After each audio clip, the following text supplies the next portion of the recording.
தமிழக சட்டமன்ற தேர்தலில் பெரம்பூர் மற்றும் திருச்சி கிழக்கு ஆகிய இரு தொகுதிகளில் போட்டியிடும் தமிழக வெற்றிக் கழக தலைவர் விஜய் இன்று திருச்சியில் தனது தேர்தல் பிரச்சாரத்தை முன்னெடுக்கவுள்ளார்.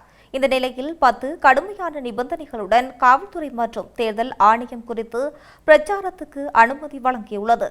தமிழக சட்டசபை தேர்தலில் தமிழக வெற்றிக் கழக தலைவர் விஜய் சென்னை, பெரம்பூர் மற்றும் திருச்சி கிழக்கு தொகுதிகளில் போட்டியிடுகிறார். பெரம்பூர் தொகுதியில் நேற்று வீடு வீடாக சென்று பிரச்சாரம் மேற்கொண்ட நிலையில் அவர் இன்று மாலை திருச்சி கிழக்கு தொகுதியில் பிரச்சாரம் மேற்கொள்ள உள்ளார்.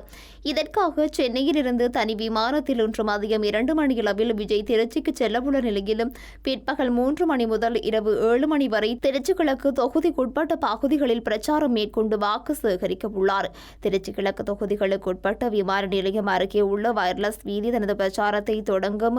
விஜய் தென்றல் நகர், கே நகர் பேருந்து நிலையம், காஜாமலை சாலை, EVR கல்லூரி வீதி, தமிழ்நாட்டு விடுதிகள், கொட்டப்பட்டு பகுதிகளில் திறந்த வாகனத்தில் நின்றபடியே வாக்கு சேகரிக்க உள்ளார். பின்னர் மீண்டும் இரவு 7 மணியளவில் விமான நிலையத்திற்கு சென்றடைய உள்ளார். இதற்காக தேர்தல் ஆணையம் மற்றும் காவல்துறையிடம் அனுமதி கோரப்பட்டுள்ளது. இந்த நிலையில் திருச்சியில் விஜய் பிரச்சாரம் செய்வதற்கு தேர்தல் நடத்தும் அலுவலர் 10 பொதுவான நிபந்தனைகளுடன் காவல்துறை மற்றும் சம்பந்தப்பட்ட துறையினர் வழங்கும் நிபந்தனைகளை பின்பற்றுமாறு கூறி அனுமதி அளித்துள்ளனர். அத்துடன் பிரச்சாரத்தின் போது போக்குவரத்திற்கு இடையூறு ஏற்படும் வகையில் வழிநடுகிலும் கட்சி கொடிகள் அமைக்கக்கூடாது எனவும் தேர்தல் நடத்தை விதிமுறைகளை மீறாமல் பிரச்சாரம் மேற்கொள்ள வேண்டும் எனவும் தெரிவிக்கப்பட்டுள்ளது. பிரச்சாரம் மேற்கொள்ளும் இடத்தில் சுவரொட்டிகளோ கட்சி கொடிகளோ விளம்பர பதாகைகளோ அனுமதியின்றி வைக்கக்கூடாது எனவும் தெரிவிக்கப்பட்டுள்ளது.